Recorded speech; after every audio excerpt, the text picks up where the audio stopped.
And if we say anything, that's not even close to that. It's, you know what, you're suspended for 2 weeks.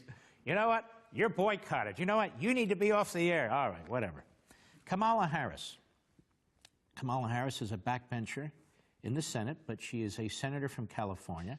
She's being groomed for the presidency. Why? Because she's a left-wing kook. That's why, and that's what Democrats do these days. And on the next choice for the Supreme Court, she had a fascinating comment to make on MSLSD. Let's check this out. Go. What's it going to look like if he gets his pick? If Trump gets what he wants here? What's the court going to look like for the next 30 years? We're looking at a destruction of the Constitution of the United States. Oh! So if you appoint a constitutionalist, you're looking at the destruction of the Constitution of the United States. Now, keep in mind, her ideology, his ideology, the ideology of the statist progressive, is a rejection, effectively, of the constitutional order, right?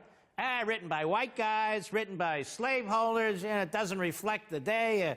And progressivism and constitutionalism, as I've said here dozens and dozens of times, they're incompatible.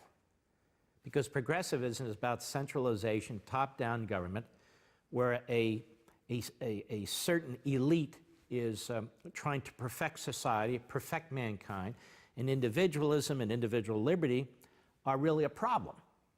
Capitalism is a problem. So you see, if we appoint a constitutionalist to the Supreme Court who's really there to do his or her job, as the framers intended, that, we're told, by a statist progressive will destroy the Constitution. Go ahead.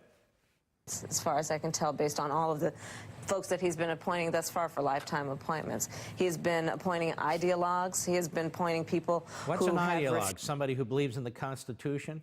Coming from an ideologue. I mean, it's, we cannot allow them to bastardize the language. We need to confront them in every way possible. I'm not talking about Maxine Waters type confrontation. I'm talking about with our noggins, intellectually, with the use of our words, with our ideas.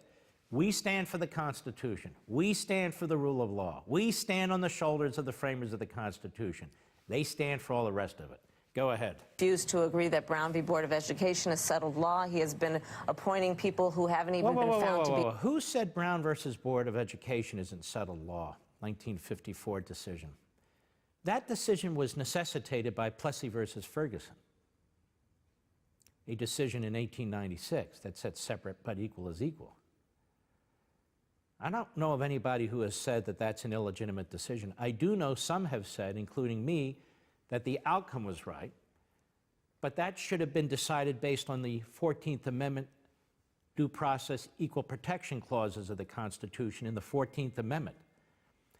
That the case relied way too much on psychological tests, psychological science, and so forth and so on. So I know of really very few people who dispute the outcome of Brown versus Board of Education and consider it a necessary outcome given Plessy versus Ferguson. So I don't know what she's talking about. What judge or justice is she talking about? Who knows? Go ahead. Well qualified or even qualified by bar associations.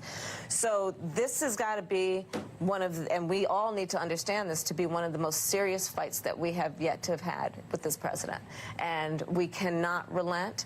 We are going to have to fight to the end to make sure that we can do anything and everything that is possible to require this president to choose a consensus pick. Oh, a consensus pick like Ruth Bader Ginsburg or Sotomayor.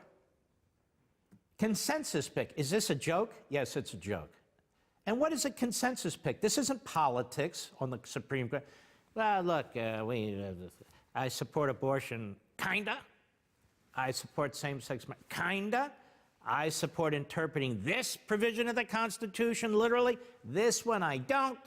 What is a consensus candidate when you're talking about finding what is in essence a judge who will comply with the Constitution and apply the Constitution?